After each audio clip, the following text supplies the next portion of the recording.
今天要与网友分享的重磅新闻是，贵州独山县臭名昭著的天价烂尾楼水丝楼计划再次投入 1.5 亿元进行改造。这座曾经引发全国关注的烂尾项目，如今要在原有 2.56 亿元投资的基础上再次投入巨资，却很可能面临再次烂尾的风险。这不禁让人感叹，中国地方政府究竟陷入了怎样的困境，竟要冒着巨大风险去盘活一个已经失败的项目。让我们先回顾一下这座网红烂尾楼的惊人往事。2016年，地处贵州西南部的独山县突然雄心勃勃，决定斥资 2.56 亿元建造一座名为水丝楼的巨型建筑。这个项目号称要打造世界最大牌楼，高达 99.9 米，总建筑面积6万平方米，堪称一个小县城里的巨无霸。更让人瞠目结舌的是，水丝楼只是独山县众多大手笔项目中的一个。这个仅有36万人口、年财政收入不足9亿元的国家级贫困县，在2016年一口气上马了20个承建项目，总投资高达131亿元。其中，水丝楼所在的静心谷景区更是计划投资50亿元。这种完全脱离实际的大跃进式建设，让人不禁怀疑他们是打算把几代人的钱都花完吗？然而好景不长，开工仅2年后，水丝楼项目就因资金链断裂而烂尾。这座庞然大物就这样突兀地矗立在杂草丛生的景区里，成为中国地方债务危机的活生生写照。当地政府试图用围栏将其遮挡，却连门口那对8米高的石狮子都挡不住。更挡不住的是蜂拥而至的废墟探索爱好者，他们将水丝楼的荒诞景象传遍全网，让这座烂尾楼一举成名。2020年10月，住房和城乡建设部发布通报，点名批评水丝楼项目存在脱离实际、滥建文化地标、破坏自然景观风貌等问题。水丝楼和造楼的人都成了全国著名的反面教材，名副其实的人去楼空。彼时，力推水丝楼上马的时任县委书记潘志立，绰号城建狂魔潘大胆，已经落马近2年。这位潘大胆在不到2届的任期内，给独山县留下了400亿元的天文数字债务，以及一堆光怪陆离的大项目，包括大学城、影视城、人造古城、数据中心等等。水丝楼虽然臭名昭著，但在独山县的烂尾项目中，它的投资规模甚至算不上最大的。这笔庞大的债务对2020年3月才脱贫的独山县来说，无疑是一座难以逾越的高山。县里曾尝试各种方式为水丝楼续命，但都以失败告终。有传言说，上市公司洪涛股份可能接盘，但这家深陷水丝楼债务的建筑企业自顾不暇，根本无力接手。另一个传言中的接盘侠南卓集团，虽然在贵州本土有些文旅项目经验，但最终也只是参与了景区道路建设就偃旗息鼓。就在人们以为水丝楼将成为永久性烂尾建筑的时候，独山县政府突然在2023年8月发布了惊人消息，要投资 1.5 亿元对水丝楼进行改造。这个消息一出，顿时引发了轩然大波。网友们纷纷发问，一个负债累累的贫困县，哪来的钱改造烂尾楼？这不是在烂尾上再烂尾吗？更让人惊讶的是，这 1.5 亿元还只是开始。根据项目备案，整个改造项目的总投资高达 3.645 亿元。如果再加上此前烂尾的 2.56 亿元，以及这些年的维护投入，这座酒店的总造价将超过6亿元。这意味着每平方米的造价高达8000多元，远远超过了5星级酒店5000至1万元每平方米的平均水平。有网友忍不住吐槽，这是要把独山县的 GDP 全砸在这座楼上吗？这话虽然夸张，但也反映出人们对这个项目的普遍质疑。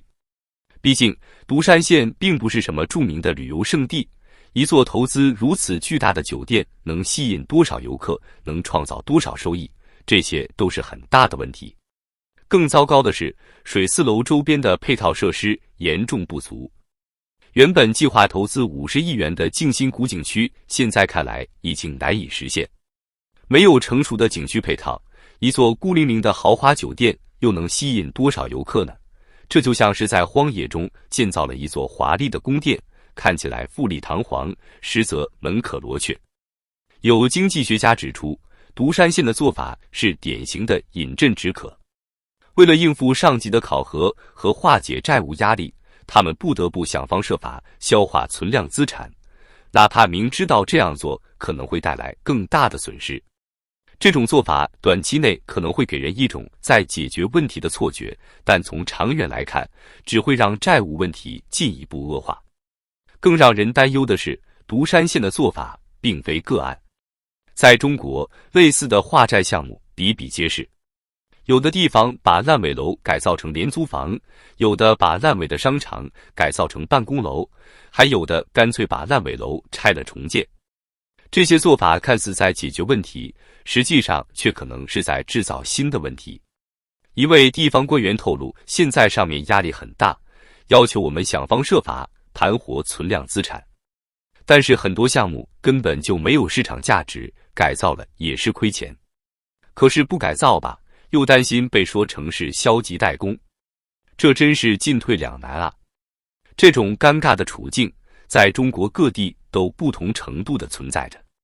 据不完全统计，全国各地的烂尾楼总面积已经超过5亿平方米，相当于70个故宫的面积。这些烂尾楼不仅占用了大量土地资源，还成为了地方政府的沉重包袱。更令人震惊的是，中国的地方政府债务规模已经突破100万亿元大关，相当于 GDP 的90%左右。而这个数字还可能被低估了，因为还有大量隐性债务没有被计入其中。有经济学家警告，如果不能有效控制地方债务增长，中国可能会陷入类似日本失去的30年那样的长期经济停滞。在这种背景下，独山县水丝楼的改造工程就显得格外引人注目。它不仅是一个单独的建筑项目，更是中国地方债务危机的一个缩影。从某种程度上说，水丝楼的命运就是中国经济的一个预言。如果不能及时刹车，更多的水丝楼可能会在全国各地出现。最近，有媒体记者实地探访了水丝楼。